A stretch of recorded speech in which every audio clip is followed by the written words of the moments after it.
because I was making an adjustment. Oh, okay, so I can stop it and if you would like, no worries.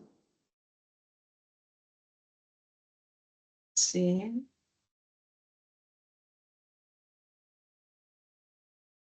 can you see it now? Yeah, it's clear. Okay, good. Yeah, thank you.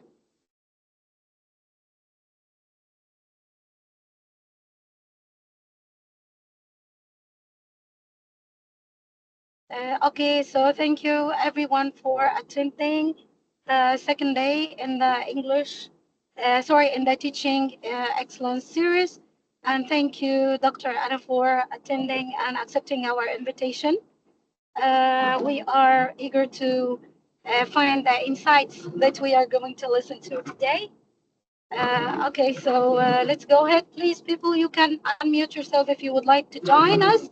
If you would like to participate, you can just unmute yourself and ask or participate during the conversation. Thank you. Okay, so good evening, good afternoon. I don't know where you're joining us from, but I guess it's good evening for most of us. So thank you very much for the invitation, Samar, and thank you very much for attending this session today. So over the next hour, do we have more or less an hour, 50 minutes, Samar? Yeah, Okay. go ahead. No worries All about right. the time. So we're going to explore how we can transform our feedback practices into truly impactful student learning. So, first of all, let's have a look at what I mean by formative feedback. Hmm? And feedback in general is considered the information communicated to the learner that is intended to modify his or her thinking or behavior to improve learning. And notice here three words that I have highlighted in bold type: intended, modify, and improve. Because I highlighted these three words because feedback is not just information. It's information with a purpose. If we want our feedback to be formative, to be impactful and useful, it needs to have a purpose. So, effective feedback does these few things. First of all, it gives students insights about their work, observing how far and where the work they have done meets the learning intentions and the success criteria, and where it doesn't. It also helps students understand the why of these observations, the reasons for these observations. And as such, it helps them build on strengths and improve their weaknesses. And thanks to effective feedback, learners will learn about where they are now in relation to the learning intentions or the learning objectives, if you like, and where they need to go next, what the next steps are. And very importantly, effective feedback needs to include opportunities for students to use the feedback, because feedback without opportunity for action is wasted effort. It has no meaning. There are two very common misconceptions that I have found in teachers and also in myself years ago about what feedback is. First of all, I think that many teachers think that returning graded work is providing effective feedback. Now, how many of us, and I include myself because I remember my time when I was a young teacher years ago, how many of us have spent hours grading papers, writing thoughtful comments, only to watch our students look at the grade and toss the paper into their bags? I had this experience. And why does this happen? This happens because when feedback comes at the end of a learning period, there's no opportunity to use it. True formative feedback happens during the learning process, when students can still do something about it. And the second most popular misconception I have found is that detailed correction is effective feedback. I remember again years ago when I was correcting written work, and it looked like it had been put into a copy editing machine. Every error marked in red and blue, in whichever color you choose to use. The problem is that detailed error correction removes student thinking from revisions and makes feedback the teacher's work instead of the student's work. And we are conveying the message that in order to do a good piece of work, the only thing they have to do is copy, make a clean copy of our corrections. So remember, effective feedback should be more work for the recipient, that is for our students, than for the donors, for us. Now, I would like to place feedback in its proper context, that is, in the classroom. Hmm?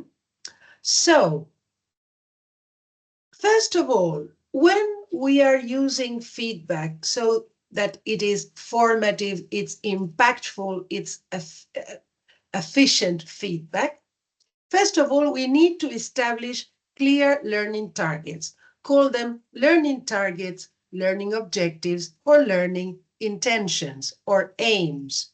So once we have these targets, these aims, these intentions clearly in our minds, then we can conduct diagnostic assessment. That is, we need to know where our students are starting from in relation to the learning targets. That is to say, suppose that you want to teach the present perfect. Before teaching the present perfect, you will like to know if some of your students already know something about present perfect. If they know something, are there any misconceptions about the present perfect? Have they already mastered, for example, the past simple? That is, you need to know how much they know before you move on. Then, when you are providing the content, when the students are learning, you provide feedback during the learning. That's why it's so important. It's during. You support them, you scaffold the learning, you provide additional explanations, etc. And you give students opportunities to act upon the feedback. This is non-negotiable. This is a must. Yes. Once, suppose they have made a mistake, so you give feedback and then you invite them to act on that feedback, correct themselves, redo a piece of work, etc. And finally, you check that they have learned, you check that they have acted on the feedback that you had given, and you make adjustments. Maybe you have to reteach something. Maybe you can move on because they have mastered whatever you have taught them. And you establish new learning targets. So you see, this is a cycle. Mm-hmm. Um, so, um, diagnostic assessment informs the feedback. Yes, here. So, without that initial check, you might waste time, for example, drilling a grammar form when the students actually need help with the concept of, suppose in the case of the present perfect, relevance to the present. That is, suppose that you are working with the present perfect. Okay, they may know exactly how to form the present perfect, but then they confuse it with the past simple. So when you conduct this diagnostic assessment, you will decide if the problem is the form or how to use it. And this is just one of the many examples. Mhm. Now, uh, Hattie and Timperley, and I recommend, then I'm going to give you some references. There's a very good study by Hattie and Timperley from 2007, where they identified 4 levels of feedback: task level, process related, self-regulated, and self-related. Let's have a quick look at each of them. Task level feedback. Task level feedback happens at the early stages of learning. It's a very basic form of feedback because it helps in identify correct and incorrect responses. We can also call it corrective feedback. For example, we can say that answer is not quite right. So it's useful for basic skills, but it's limited. Process-related feedback. It focuses on how the student arrived at a response. For example, when we ask, okay, what makes you say that? How did you reach that conclusion? So we prompt our students to rethink and modify their initial response. And in doing this, they can transfer this learning to a new task. When students can regulate, understand their thinking processes, feedback becomes more powerful because we ask them to rethink their initial response. How did you arrive to this conclusion? How could you modify this? So get them thinking, higher order thinking skills, ask questions that get them thinking about their responses and how they arrived at their responses. Then we have self-regulated feedback. Okay, this is, let's say, the gold standard. It's the most highly valued form of feedback because it helps our students develop self-assessment and self-management. For example, we can ask them, okay, reflect on the steps that you used to reach this conclusion. How does your response align with the success criteria? Have you managed to achieve the aims? How did you achieve the aims? To what extent did you do this? When students can regulate their own learning, they become independent learners. And this is not just an academic skill, it's a life skill because it helps them develop self-assessment, self-management skills. And last and least is the self-related feedback. This is the least useful because it focuses on the individual, not on the performance of the product. For example, praise and criticism. You are a good writer.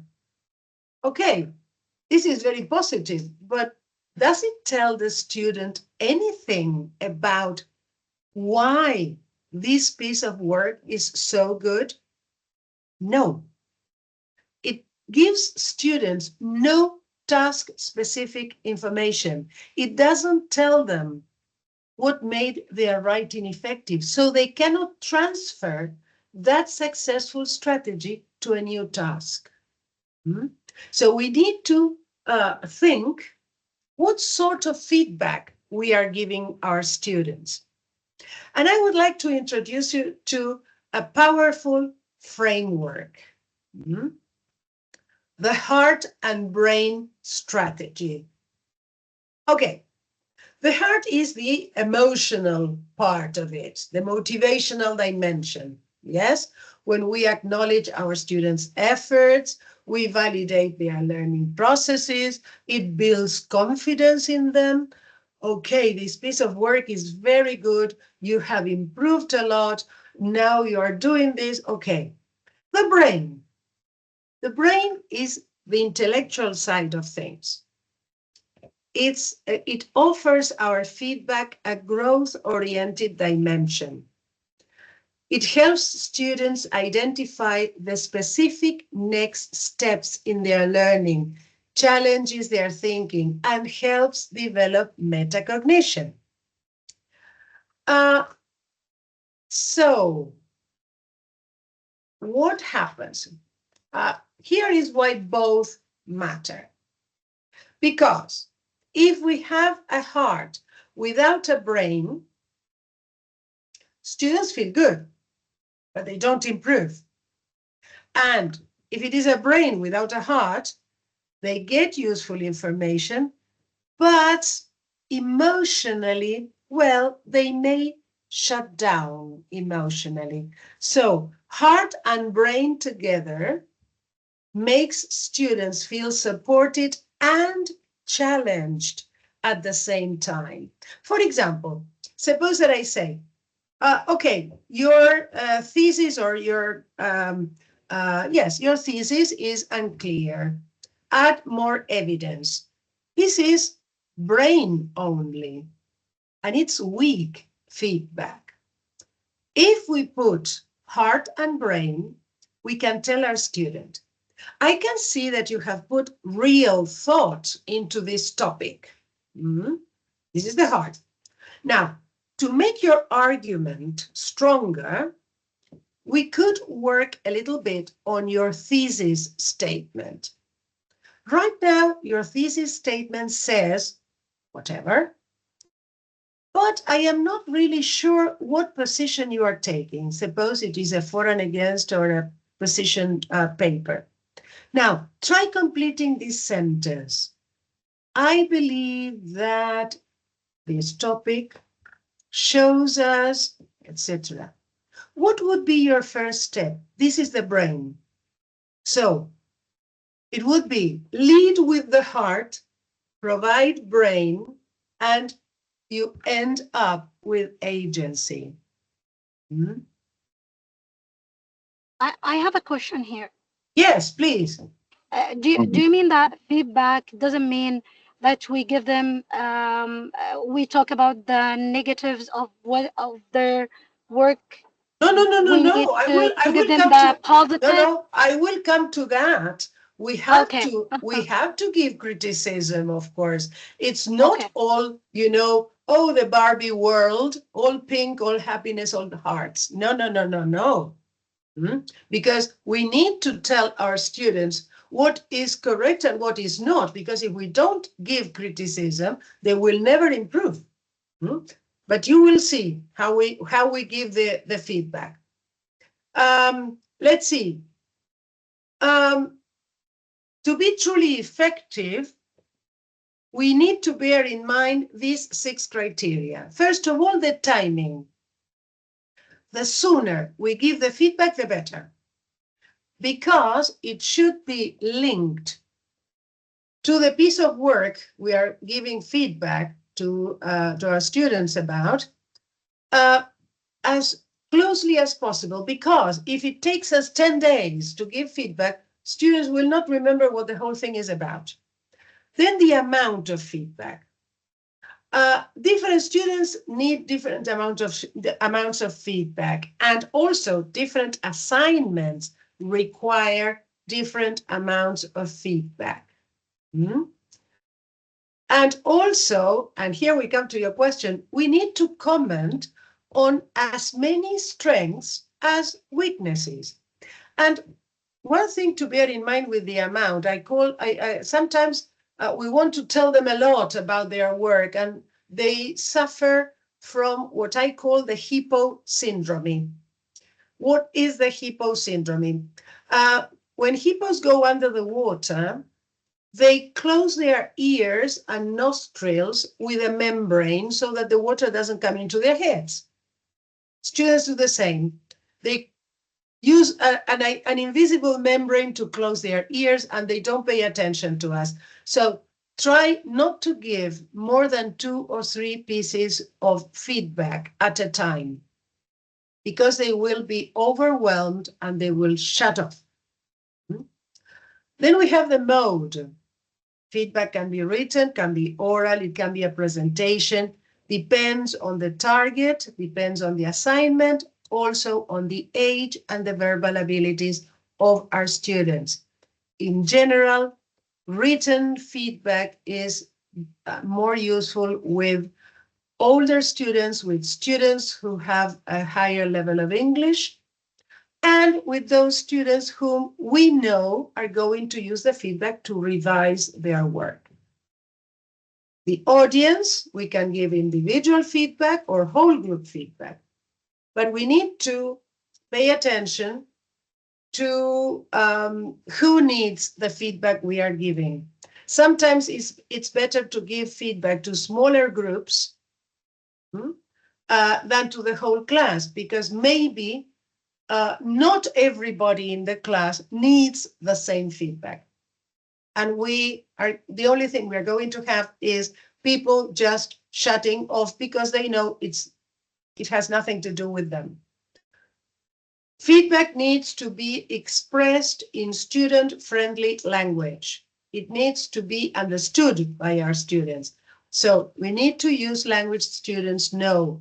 Sometimes it's useful to use rubrics that we develop together with the students.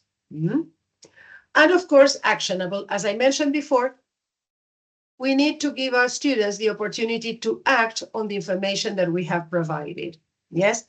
So, after you have given feedback, ask yourselves, okay, could this student start immediately to take action based on the feedback I have given? If they can't, let's revise our feedback. So, if our feedback is effective, we can have a look at it from 3 points of view. I like this, let's say, metaphor that Brookhart used in 2017, the cameras. So we have the micro view. You evaluate the message, the feedback message itself. And I have added a few questions that you can use to analyze the type of feedback that you're giving. Then we have the snapshot view, the camera. It looks at the feedback as an episode of learning. So what evidence does this feedback provide? What did the student learn from it? Also, what did I learn from it as a teacher? Because feedback works in both ways. We are giving feedback to the students, but by looking at our students' work, we also have feedback on how we have conducted our class. And the long view, that is the telescope, it looks at the results of the feedback over time. So you will also recognize effective feedback by its effects. Mistakes become learning opportunities. Students are not afraid to ask for help. Their self-efficacy is high, and they get things done. They try to figure out how to get things done, and they become gradually more independent. Questions so far? We are coming to the practical things. Okay, so far for the, let's say, theoretical framework. Now, let's have a look at some practical techniques that you can use in your class tomorrow. First of all, we have some, what I call smart diagnostic assessment techniques. One that I like very much is the misconception menu. Instead of asking your students what they know, present them with a menu of common misconceptions. And you have misconceptions and correct ideas. And ask them to identify which are correct and which are incorrect. It reveals their thinking, yes, not just the knowledge gaps. This will tell you what they think they know that is actually wrong.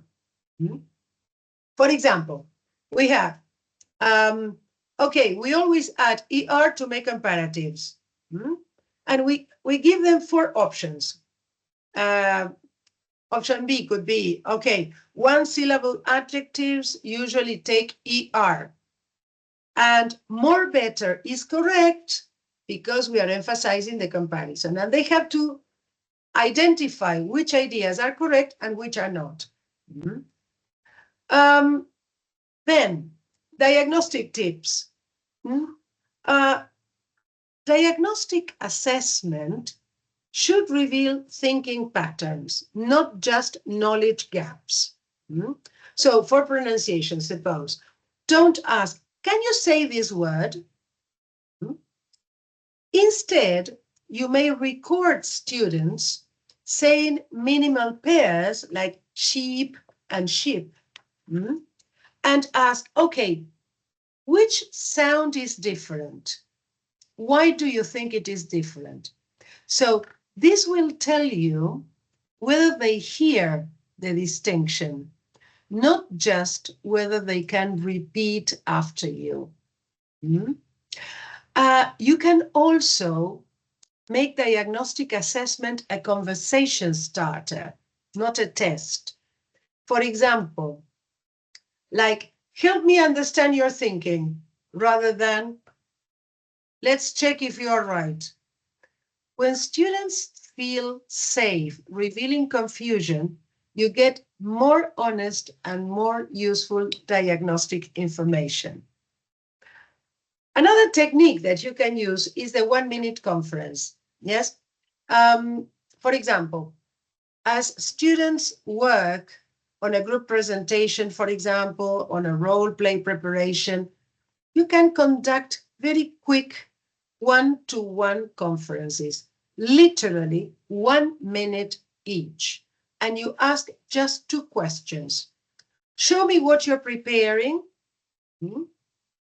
and explain why you have chosen this particular language, or explain your choices. And the second question would be, what's your next step? Why have you decided to do this? Over a 20-minute preparation period, you can talk with 15, 20 students, and you collect rich diagnostic information about their language awareness, and also you can deliver personalized feedback. Another one that is, I have shared this with many teachers, and this one is really popular with teachers. They really like it. It's the feedback gallery walk. So students post their work in progress around the room. Yes, it could be, for example, a paragraph they are writing, a poster project, transcripts of dialogues they are creating, whatever. You give each student sticky notes in two colors. One for strengths, for example, yellow for strengths, or green for strengths, things that I notice, strengths that I notice, and another one, say blue, whatever, for questions that I have. So they circulate, examining each piece of work and leaving specific, actionable feedback. Not something like, oh, good job, interesting, I like it, but something specific. For example, I'm not sure about the word order in this question. Can you check if the question words are okay? Or, for example, your opening question in this writing made me want to read more. After the gallery walk, students return to their work and they have 10 minutes to revise everything again based on the messages that they received in the sticky notes. Now, why does this work? Because they see multiple approaches. They practice giving feedback in a polite, useful way. They receive different perspectives on their work. And The process makes giving feedback a normal part of learning. They begin to practice giving each other feedback. Can I Another have a thing that, question here? yes, yes, Can please. this feedback done in their L1, as some students are a little bit weak, or maybe they are low Yes, achievers? So can they add this in L1? of course, of Okay, course. Because okay. if you do it, if you allow the use of the first language, then you can use the gallery walk with really low level students. I mean, I'm a strong believer in a rational, discrete use of the first language of the students in the classroom. Mm. Because if you have students who are starting to learn English, you have small children, for example, because you can do this with small children, but you need to allow first language use, of course. Mm. You will then begin to gradually uh, say echo, for example, some things in English so that they begin to learn the vocabulary they need. But of course you can allow for first language use. Yes, absolutely. Mhm. Okay, then here's the comments on strips. I love this one for written work. I use it even with teacher trainers, with trainee teachers, sorry. So you receive a number of papers, right? Your students have written a composition and you receive a number of papers. Instead of writing your feedback on the paper you have received, you write it on strips of paper. Then you divide the class into groups of 4 and you give each group their papers and the 4 strips. In the 4 strips, you only write the feedback. You don't write the names of the students. So each group has to read each of the 4 papers, and they have to read each of the 4 strips of paper with the feedback. And they have to match comment to paper. Hmm? Why does this work? Because they have to read the feedback for what it says, not taking it personally, because they don't initially know which is their own feedback. So they also see what feedback the others received, helping them understand perhaps features of very successful work. And in this case, it's not just looking at the paper and saying, oh, I have a lot of mistakes into the bag without noticing anything. No, they need to read the feedback. They need to reread the papers.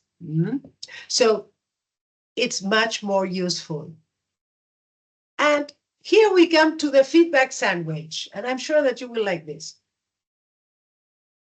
Traditionally, the feedback sandwich included praise, criticism, and praise.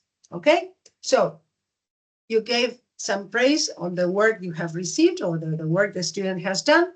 Then you add a piece of criticism. Remember the hippo thing. Don't give too much criticism because they will shut off. And then you go on to the praise. What happens with this traditional feedback sandwich? That once you have given the first amount of praise, they brace themselves for criticism and adopt a defensive attitude.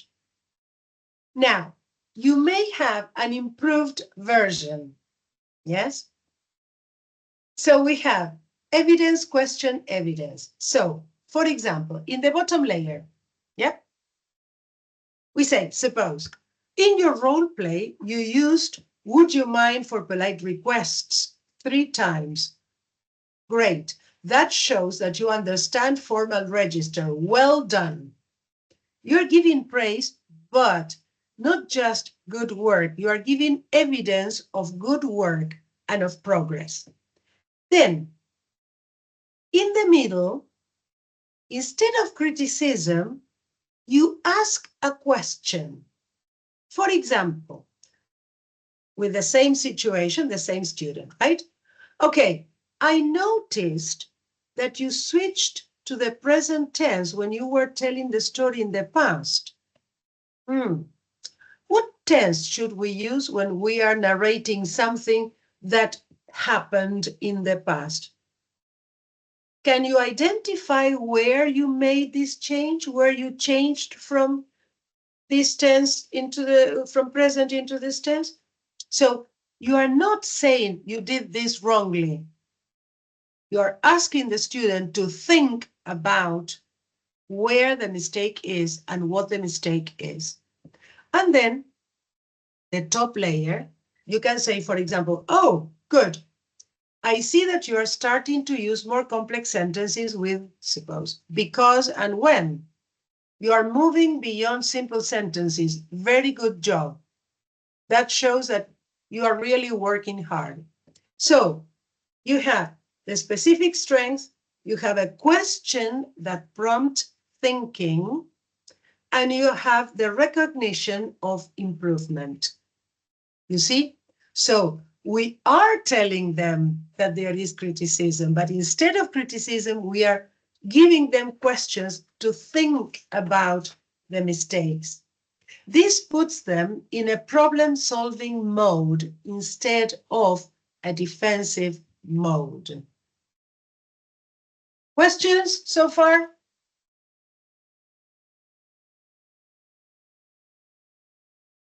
Okay. Um, then this feedback loop protocol, this is very useful with more advanced students. I would say B1 and above. The feedback loop protocol. So this is a structured process for high quality peer feedback on oral or written work. So first of all, we have two students, A and B. So one student listens to, for example, recorded speech or reads written work and notes. They note down, they make notes of what they understood, okay, from their partner. In the second round, the partner restates what they understood. So they say, okay, so you are saying that blah, blah, blah, blah. So this is comprehensibility feedback, and it is very important. So first, they listen to what the partner is saying, they read the work, they make notes, and then they restate what they have understood. And then they ask, okay, which part was the hardest to express in English? Or, for example, what language are you most uncertain about? What was the most difficult thing to do in this particular exercise that we have just done? And he encourages or she encourages the author of the work to explain. And finally, the author revises the work while the partner who gave the feedback observes and pays attention to the improvements. All this will take perhaps 15 minutes, so it's not something that you would do every class, of course. As I say, this is something that you can do with higher level students when they are, suppose, preparing the script for a presentation or they are writing an essay, something like that. This is quite powerful. It's a quite powerful method, let's say, because the one who does most of the thinking is the author of the work, not the peer. The peer becomes a collaborator rather than a judge. They are not saying, oh, this is wrong, or, oh, I can't understand this. This is very confusing. No. They are reformulating feedback in such a way that it's cooperation, not judgmental. And both students use and practice using meta language. That is, meta language for giving feedback, meta language in English. Um, Now, I know that some of you might be thinking, okay, peer feedback sounds great, but my students give each other feedback like, good job, or I liked it. Okay, and you are absolutely right to be concerned. That's exactly what happens when we don't scaffold peer feedback properly. So, for peer feedback to work properly, we need 5 essential elements. First of all, we need to model feedback. Students will know this is not Harry Potter magic. They will not know how to give good feedback if we don't teach them. Now, show them how good feedback works, what good feedback looks like, and also show what unhelpful feedback looks like so that they know. Use real examples. For example, take a piece of work from a previous year, anonymous, obviously, and think aloud as you give feedback and you show the students how you would give feedback. Say things like, for example, I notice there is this strong opening sentence here. So now I am looking for the evidence to support this claim. I see that there are very good examples, which tells me that this person understood the assignment requirements, but I have a question. How do these examples connect with each other? So you are modeling the feedback, yes? And also you can show them what unhelpful feedback looks like, saying, okay, this is good, nice work. And you ask the students, what can the writer do with that feedback? Can they improve their work based on these comments? So you help them see the difference between judgment and guidance. Also, practice with low stakes first. That is, don't start with their most important project. Begin with something simple, something familiar, where the pressure is low. A paragraph response, for example, or giving feedback on a sample text that isn't anyone's work, that you are using as a sample. Let them practice the skill before they have to actually give each other feedback on serious, important work. Also, provide feedback on the feedback. That is, after students exchange peer feedback, collect some examples, both strong and weak examples, and display these examples anonymously the following class and discuss what makes a piece of feedback useful and what makes another piece of feedback not so useful. What would make this piece of feedback more useful or actionable? So make this regular practice. You are making students learn to critique feedback itself. And this will help them improve the quality of the feedback they give. Also create a safe culture. They must trust that mistakes are learning opportunities, not sources of ridicule or embarrassment. And this starts with you. Model respect, model a growth mindset language, never allow students to mock each other errors. And you can create with the students a set of ground rules that they have to follow. And you ask them to make a kind of poster and you keep that displayed in the room. And give it time. These things don't develop from one lesson to the other. Yes, expect some awkwardness at first, superficial comments. It's normal. The first time students try the feedback loop, for example, they will feel slow, but don't give up. Mm? Each time they practice, quality improves. Yes. Um, and I'd say uh, start with just one peer feedback routine, use consistently for a few weeks. Once the students have mastered that structure, introduce a second technique. Try to implement, Trying to implement all the techniques at once doesn't work. It will overwhelm you and the student. Mm. So build gradually. When peer feedback works well, mm, something remarkable happens. Students start internalizing the questions they ask each other.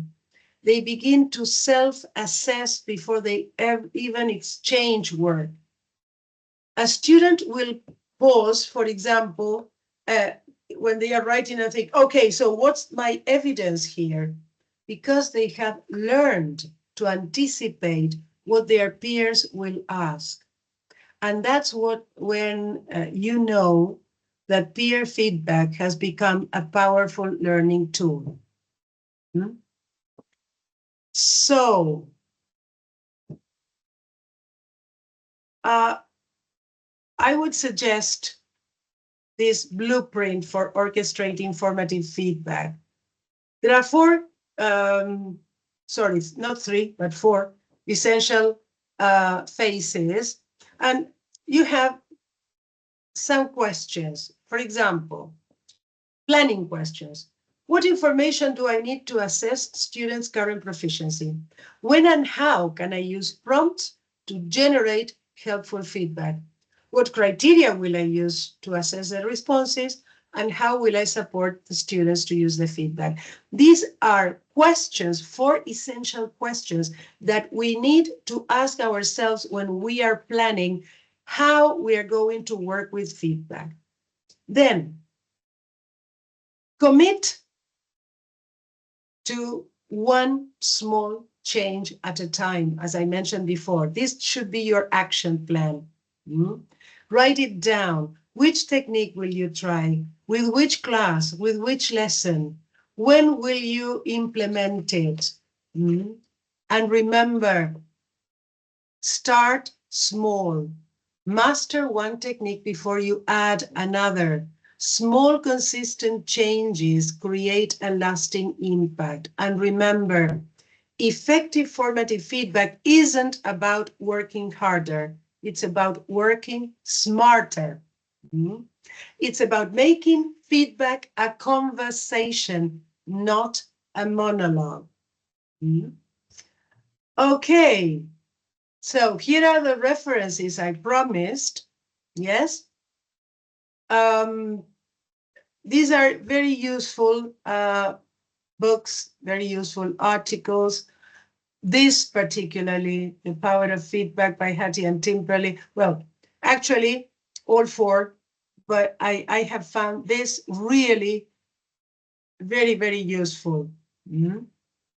Now, this is the way you can contact me. I am on social media, I'm everywhere. Well, on LinkedIn, Instagram, and Facebook. I'm not on TikTok or any of the others. I have more than enough work with trying to keep my followers up to date on these three. I also have a YouTube channel where you can find many more videos about different forms of assessment, feedback, and other things. This is my email address. Feel free to drop a line if you need anything, if you need to ask me a question. And this is my website, and you can find my blog there with more articles about lots of different things related to teaching English. So thank you very, very much for being here today. And let's see if there are questions. Hmm? Thank you for this session. Please, guys, if you have any questions, Could you please unmute yourself? I think you have managed everything related to feedback. So I assume that there won't be any questions. But, anyways, the mic is for you guys. You can ask and feel free to ask, please. Yes, Could you, please. Annie, could you please share your screen again so people can see your contact Oh, yes, information? sure. Yeah, yeah. Sorry Yes. for this, but No, no, yeah, no, that's maybe okay. they That's need to okay. take a screenshot. Let me see. Here we are. Um, mm, mm. Oh, I can't find my share screen now. Why is this? Oh, here it is. The thing Okay. is, I don't usually use Teams, so I sometimes get lost with it. I guess you can see it now, yeah?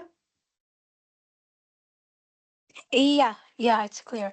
So Yeah. I have a question here. Yes, please. Could you share the presentation? This is one of the questions I have on. Yeah, Yeah. sure. I can send it to Okay. you, Samar, and you can share it with the teachers. Um, Mhm. no problem, of course. Yeah. Okay, thank you. So, guys, because before we end the meeting, do you have any questions related to feedback assessment as well? You have the expert right now.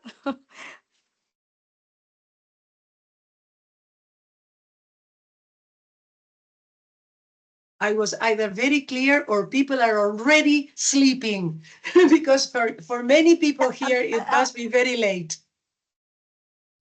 yeah, it's very late, yes, but it's not the reason, by the way, because you were very clear, honestly. Yeah, you manage everything. You talked about everything. Even if I have a question, you answered it in a minute. Yeah.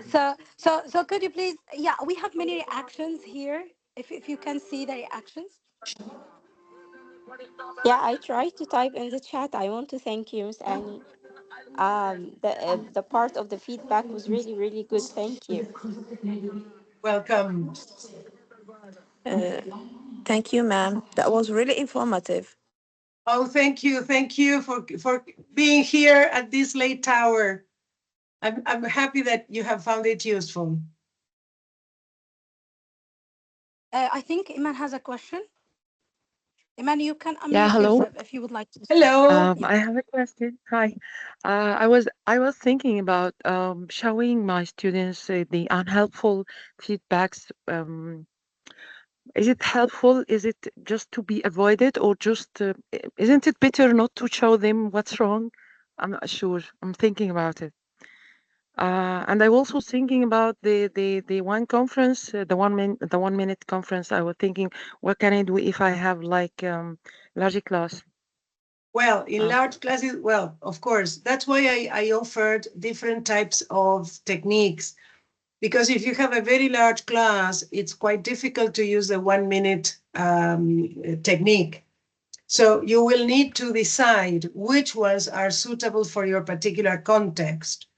Um, Perhaps it's that is one thing that you need to yeah. do is, for example, if they are working in groups, you need to circulate and uh, something that I have found, I have taught large classes, and something that I found really useful was circulating with a notepad.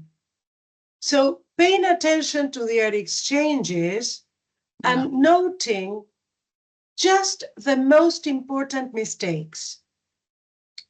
Because when you have a large class, it's impossible to sit down with every single group, for example, and give Yeah. feedback to every single group. So you circulate, you make I work notes on of, the peer correction would be more effective.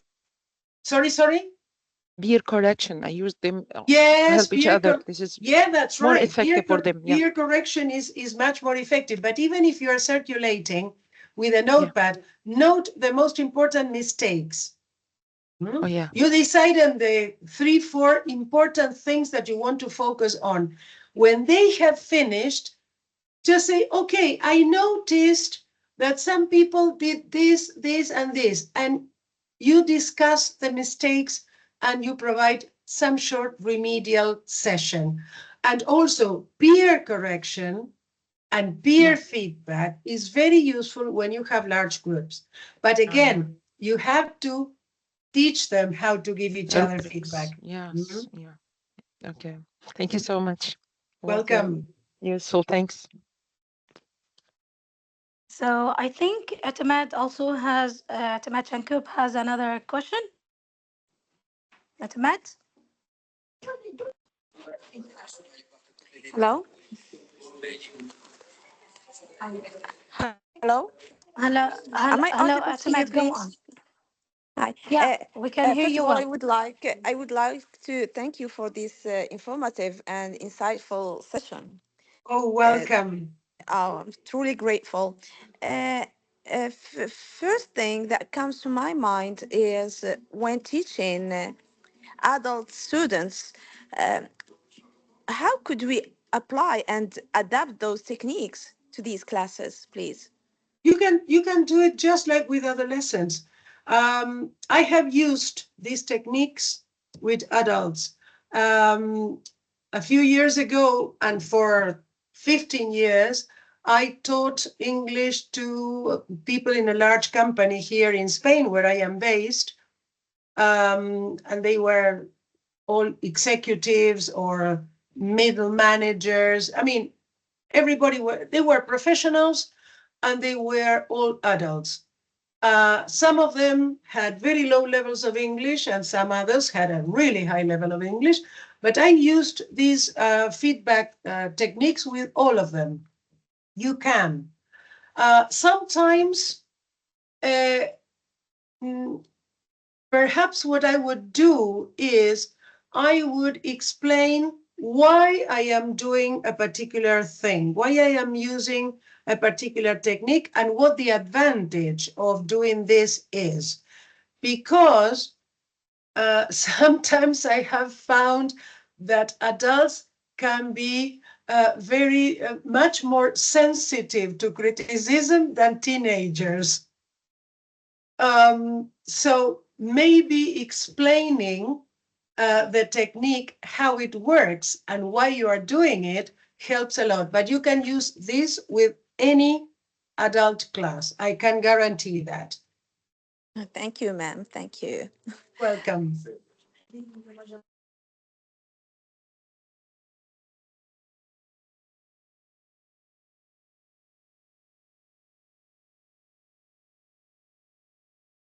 Okay, dear colleagues, do you have any questions? Okay. Okay. So thank. Okay, we have a heart here. Thank you for your participation. Thank you And so much. please, yeah, you are welcome. On Facebook, we are going to post a post for Anna to thank her. So please go to Facebook and add your comments. Thank you for. Yeah, I have seen here three people who would like to ask. I think.